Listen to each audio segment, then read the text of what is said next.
So yeah, I'm gonna do a Godzilla review for you as I watched it a few days ago, and I must say, for those who are worrying, it's as bad as the 1998 Hollywood version of Godzilla. It's definitely not that bad. But those Godzilla fans, it's obviously not as good as the 1954 original version, but it comes in a nice place in between those two, I think. It has quite a few problems. The main character is your kind of average American soldier guy who, for the main part, doesn't seem to have much point to him being there, other than that you can follow him and then thus follow the battles and stuff of Godzilla and the mutons. Mutons, whatever. They're the bad alien insect creatures. Sorry, not aliens. Monsters. And the main, his father, the guy that plays the main character from Breaking Bad and the father in Malcolm in the Middle, he is the best character in it.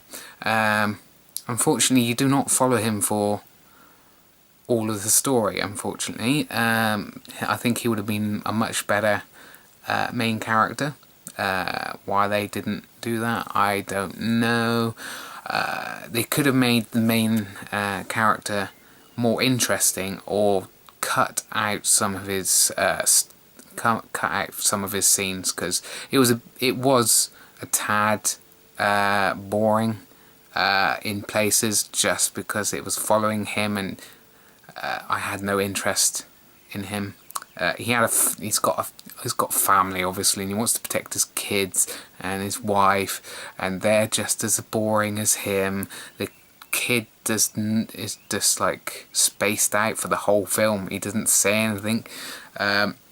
His wife is panicked pretty much most of the film about her husband being away and in danger all the time. There's no story for these characters at all.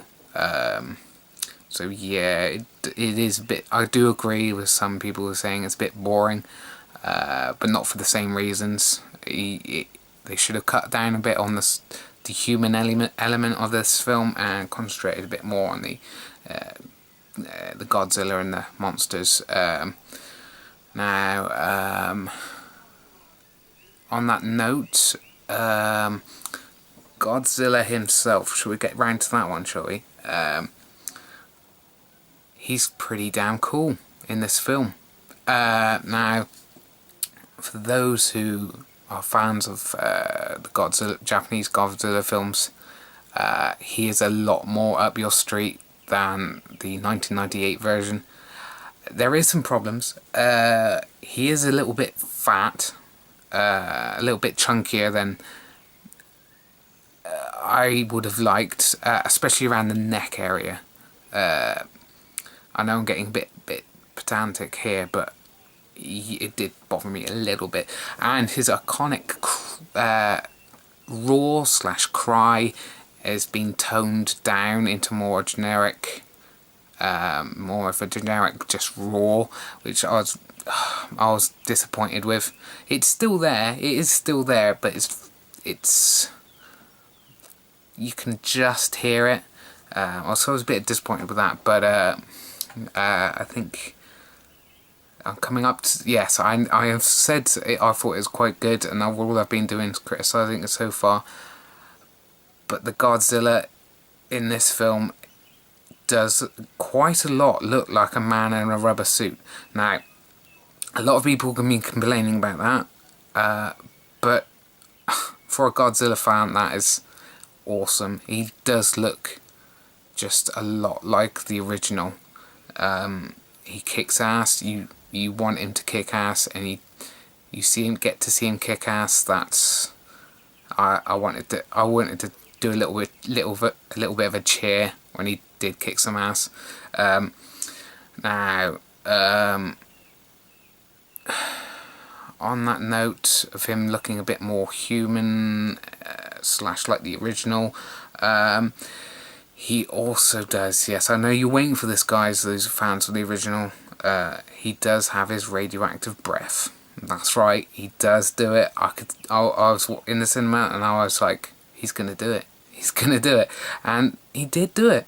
And I don't know why the 1998 version left this bit out, because you may be going, oh well, it's a bit unrealistic. Well, it's a giant monster in the middle of a city. It's already unrealistic. Just add it in. People want to see it. People, fans of the original, want to see that, and they put it in, and it was awesome, guys. It really was. Now, obviously, non-Godzilla fans complained a lot about this film on like the Godzilla Facebook page, and obviously to Godzilla fans, they really annoyed me. I know this isn't part of the film, but like they were saying like, oh, it's why is there lasers coming out of his mouth? Lasers? It's not lasers. It's radioactive breath here. And then they go, oh, it's not as good as 1998 original. That's not the original. That's slanderous against the awesomeness of the original Godzilla films. So yeah, guys, it has its ups and downs, and it could have been a bit shorter and less of the human elements, but in the end, the build-up and then the payoff was worth it. I would definitely give it about a 7 out of 10. And if you were to cut it down more and just I was to grade the fights at the end of the film with Godzilla kicking ass and stuff, I'd give it that part a good 9 out of 10. But for the rest of the oh, and yeah, they actually managed to film the first quarter of the film in Japan, which I thought was a thank you for actually going, yeah, this was actually originally a Japanese film. We're going to film some of it, at least some of it, in Japan. And obviously it went off to America, blah blah blah. And yeah, I guess you should say that the original obviously was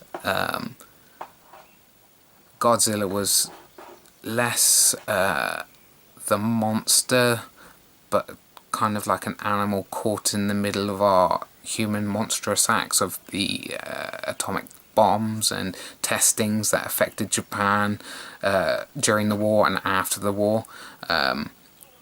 And Godzilla represented the horrible effects of nuclear power and the nuclear age, and obviously this didn't quite have that in it because obviously we're far into the nuclear age already, but it had elements of like the hurricane Katrina in America, where people were evacuated to the stadiums and stuff, which I quite liked, and also had like almost the disasters in Japan with the radioactive power plants in Fukushima. Kind of nods towards that in there, which I thought was great as well. You know, it stuck kind of more to the original 1954 film, as well as having some of the more cheesy kind of elements of the 1970s and 1980s versions of Godzilla. So it's a 7 out of 10, guys. It's definitely worth a watch, especially in 3D in the cinema. But it's no masterpiece either. It's a good try from Hollywood. Bye bye.